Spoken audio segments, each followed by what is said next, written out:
I'm conducting an experiment. I'm treating a side business like I would a short film. I would put endless hours into short films, and I loved the intensity of it. I loved having a end product by the end, and I would love having something from development all the way to distribution. However, I am bored of short films. I don't get much from them like I used to. That spark has kind of gone for me, and the ROI, the return on investment, is just not worth the hours putting in. So I thought I would conduct a little experiment and treat how I would develop and produce a short film, but do it as a side business. And I also love that people are currently building in public. People like Grace Andrews or I can't think of someone else. Anyway, so Grace Andrews has been really inspiring me about this. But it kind of confused me for a little bit because I love filmmaking, I love storytelling, and I was like, well, why? Like, I know I want to go into feature films and things like that in the future, but going on other people's projects just didn't light me up in the same way just having my own projects. And I know the realities of building your own feature film. It can take somewhere between 5 to 10 years. So I was like, well, what the heck am I going to do in the meantime? So I've been pondering about this for a little over a year, and the spark came a few weeks ago. This came off the back of my short film EVOL, which stars Amelia Jane Clarkson, and I loved the process of this specific short film because I got to tell like little bits of love stories essentially in the short film. And it was a bit of an experimental piece, has a bit of poetry, and I was like, oh, how can I bring this value and my skill sets to people in real life?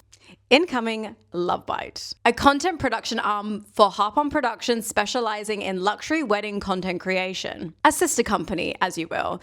I see it as like the naughty sister that just wants to go about, have a good time, capturing content. That's the branding, I guess, in mind. But I want to take this through with you as if I'm taking it through like a short film. So in development, we have the branding, the logo, all of that kind of thing. Then we have the pre-production, which is getting portfolio, packaging, a photo shoot to show off the branding, launching. Development for me was the DNA of LUVBITE. Coming up with the name, that kind of just dropped in, and I'll explain how that did. Coming up with the tagline, the colors, how it looks, all of that kind of thing.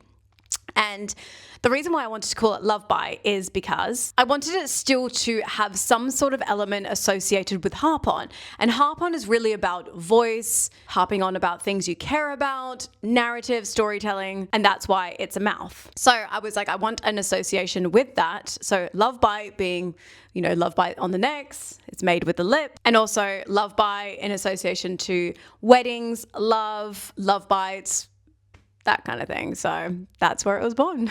And then the tagline kind of, for me, soon came afterwards. Like, I love ideation, I love brainstorming. So this is quite an easy and natural side of the process for me. I literally just went on a long walk and it just, boom, all came to me. And the tagline is smitten, then bitten. So essentially kind of associated with the LUVBITE, and then it's also associated with people getting together and then end up getting married. And I wanted that to feel like the same process with this wedding content creation. First you try it, and then you love it, and you're smitten. So yeah, that's essentially where it came from. And also I wanted to make this connection, not for anyone else, but just for myself, because I wanted it to feel like it was an arm of Harp On. It's its own entity, but it's still connected. Because I was potentially wanting to put it under Harp On, but it didn't feel quite right. And I loved this idea of LUVBITE. It's an experiment. We'll see. I might hate it, but it will be a long experiment, and I'm very excited to conduct it. So the next phase was inspiration from others. So I wanted to kind of see what was going on in the space. I had no idea about weddings, even like I've not been married. I've been to maybe a handful of weddings. So yeah, I really wanted to kind of dive into the world. So I started researching the absolute nth to the nth. I love doing this. I could literally do this at 12 a.m. Love a bit of research. Looking at competitors, people who are in the area, but also looking globally as well. For me, there's no point in looking just in one area, just because I do want to get it onto a global scale. So I would obviously look at global brands. Then my good old friend Pinterest, mood boards galore.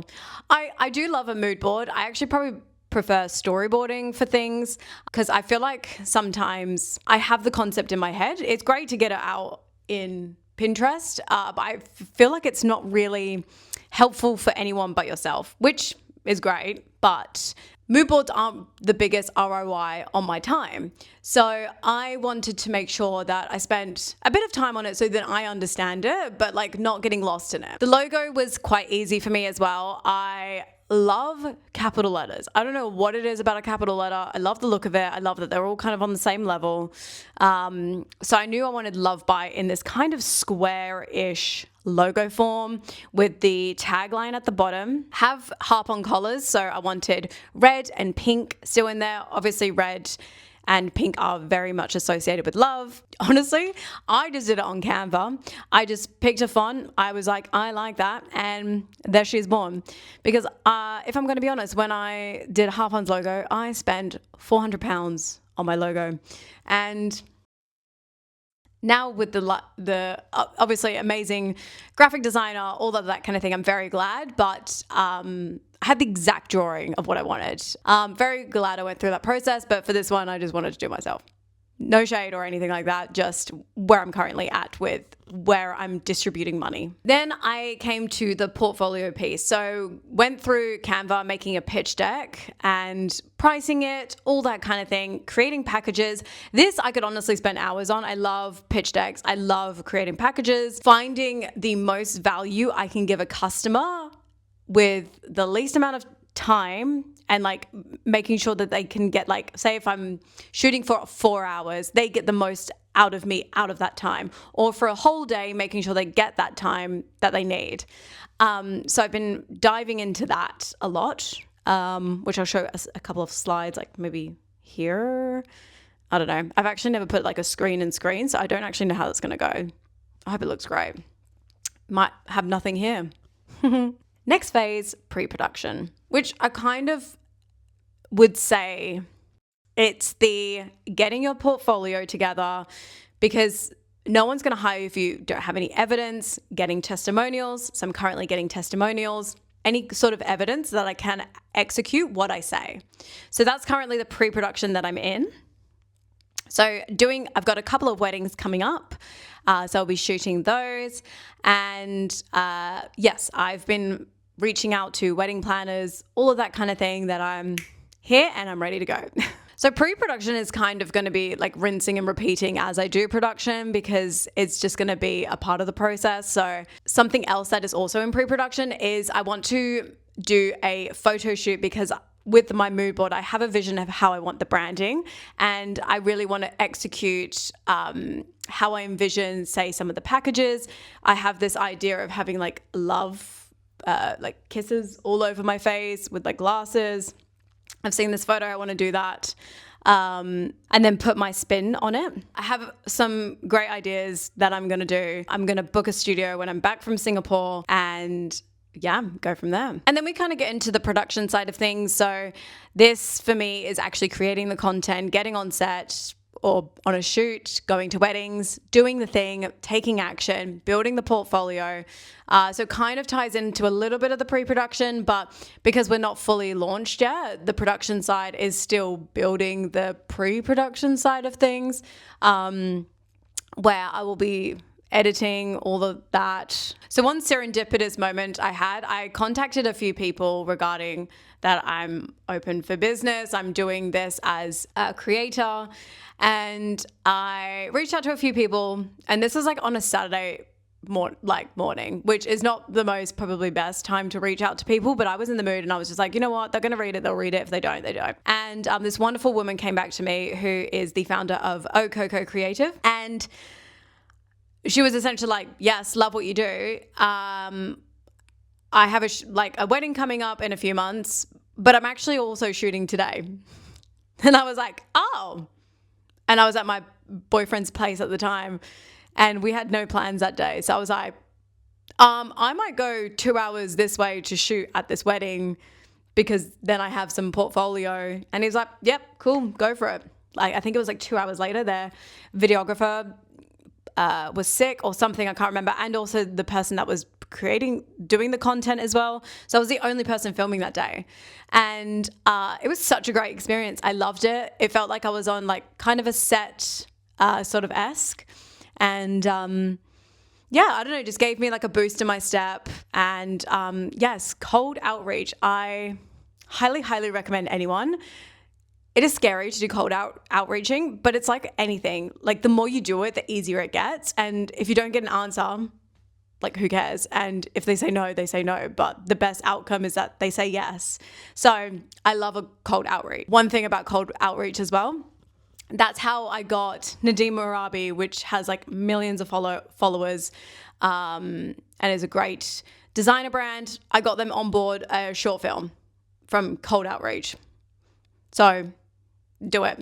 Make it a great email. Make it all about them. I'm like, I could literally go on about this forever. I might do a second episode about cold outreach. Because we're still at the pre-production and production phase, I have a few next steps that I will be executing. So next, I want to be doing that photo shoot when I come back from Singapore. So that will be about mid-October. I want to capture content at the next 2 weddings that I'm going to. And thirdly, I want to cold outreach to wedding planners that I think would be interested in putting my name out there. This isn't just a side hustle. This is a creative experiment that mirrors filmmaking.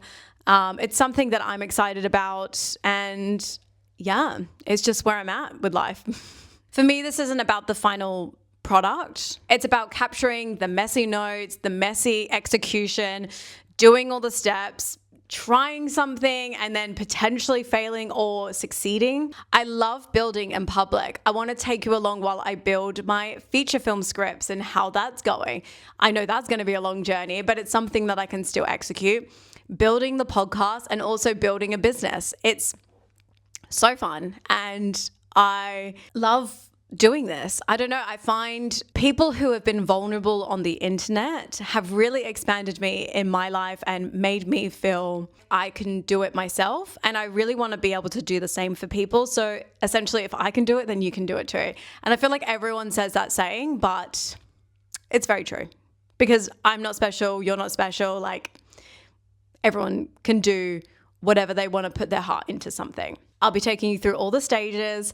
So tag along, come on this silly, fun adventure that I'm trying, and yeah, we'll see where this goes. We'll be in it together. Thanks.